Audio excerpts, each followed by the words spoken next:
You're welcome to Redemption Monday. We've carefully selected and edited this message for your spiritual and mental transformation. Do well to like, subscribe, and share this video to bless someone today. You will be blessed. So many people can go and fast for 40 days and provoke a dimension. And when the dimension comes, they can't preserve it for 3 days. So 40 days spiritual enterprise wasted in 3 days. And after a long time, their life is in cycles. So they attain the title of prayer warriors. And then their pride and bargain becomes, I am a man of prayer. I am a man of prayer. Is there anything wrong with praying? No, that's what summons the realm. But when the realm comes, what do you do with it? It diffuses in a second.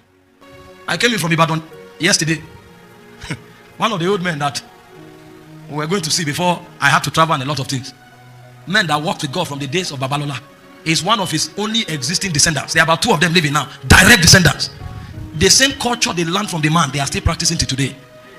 6 a.m. the man, Babalola wakes up, rings the bell, and they pray. 9 a.m. rings the bell. 12 rings the bell. 3 p.m. rings the bell. 6 p.m. ring the bell. So if you visit him and say, okay, this week they are doing retreat, then you'll be there for 1 month, and the man keeps, unless he's not at home. And then you come and say, I see the mantle of Babalola, can you keep the consecration? That's why it's a joke. It's a joke. Every time we talk about it, it's a joke. And these men, they carry that culture till today. These men just keep the gate. They won't. We are okay. He was. One of them was in a car moving, and a mad woman stood in front of the car, and they were honey trying to drag her and say, "Leave her." He went down and hit the mad woman, and the mad woman came. He shook her. She fell down. When she stood up, she was cleansed.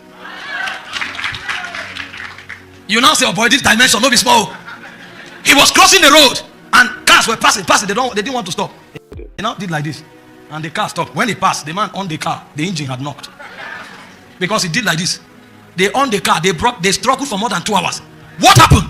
Say the Baba passed and did like this. They say, you should have known now. He now went to the Baba. You on your car to the right. He said, tell him to turn it to the left. How will the ignition turn to the left? The car was designed to turn to the right, but the one talking, even iron, obey him. And the guy turned the car to the left, and the car picked. Because somebody said, you think, okay, wait, let me pass. As he did like this, it's not only the driver that heard, even the engine heard. And then you say, hey, this dimension, live with him for 3 days. There's a young man in Ibadan today. He starts his service 9 a.m. to 9 p.m. If you like, be 1,000. All of you will line up. The guy was ministering. Somebody fell. His head broke. He commanded the blood. The blood gathered back and entered the head. And the guy stood up. How did he enter? The mom told him, go and live with this Baba for 3 days. And when they leave, the Baba said, I afflict you with miracles.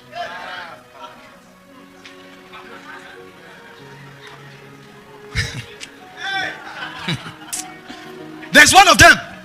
The law that God told him. He said, give 1 ear to men. Give 1 ear to me. Every time the guy is walking, his hand is like this. Even when he's ministry, his hand, this ear is for angels. And he has kept it for more than 40 years. Every of the picture you see, his hand is like this. This ear belongs to God. This one belongs to men. And he was ministering somewhere, and he called the lady out. And you are over 40, and you are not yet married. And all the men that come say your chest is flat. Now go look at any lady, any size of breast you want. Call the person to come. And the lady went to the crowd, called somebody, said, go to the bathroom, collect her bra, wear it. When she wore the bra, as 2 of them were coming out, the horse scattered. The horse scattered.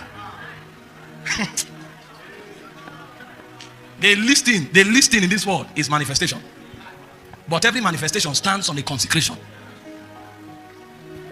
Jesus went to summon a realm for 40 days in praying and fasting. And the moment he began what he was doing, there was a movement in the spirit. And the princes began to check. And they realized another son is about to emerge. We saw when Abraham rose. We saw when Samson rose. What we are seeing now, the distortion in the atmosphere is a suggestion that somebody is beginning to touch the gates of certain portals. And they began to search. And when they searched, they found him in the wilderness. And instantly they brought the test of the realm to him immediately. And he wasn't tested at the end of the fast. He was tested for 40 days and 40 nights. So they kept buffeting him. But he wouldn't break. And when he came back, the Bible said he returned in the power of the Spirit. He kept it. And when he wanted to send his people out, he said, the prince of this world cometh to me and findeth nothing. The reason I sustained it is because I kept the demands of the realm. He said, for their sakes, I sanctify myself, that they too might be sanctified. I kept the demands of the realm. Most of us here are mighty men. Mighty. We know we are far from where we should be. But our problem is our inconsistency in attaining to the demands of the realm that our destiny summons. The destiny of the man summons a dimension that should command the attention of his generation, but he doesn't have the culture to sustain it. He wakes up in the morning and the Holy Ghost wakes him up with a song. And as he wakes up, he discards that song and goes online to see how many likes he had from the post he posted yesterday. He jumps to eat. The Holy Ghost restrains his appetite. It's as if he put that food in his mouth, it's a sin. He check. After 30 minutes, he struggled. That you are struggling immediately is a suggestion that there's a movement in your spirit. So instead of aligning to that movement, after 30 minutes, oh boy, only the living serve the Lord.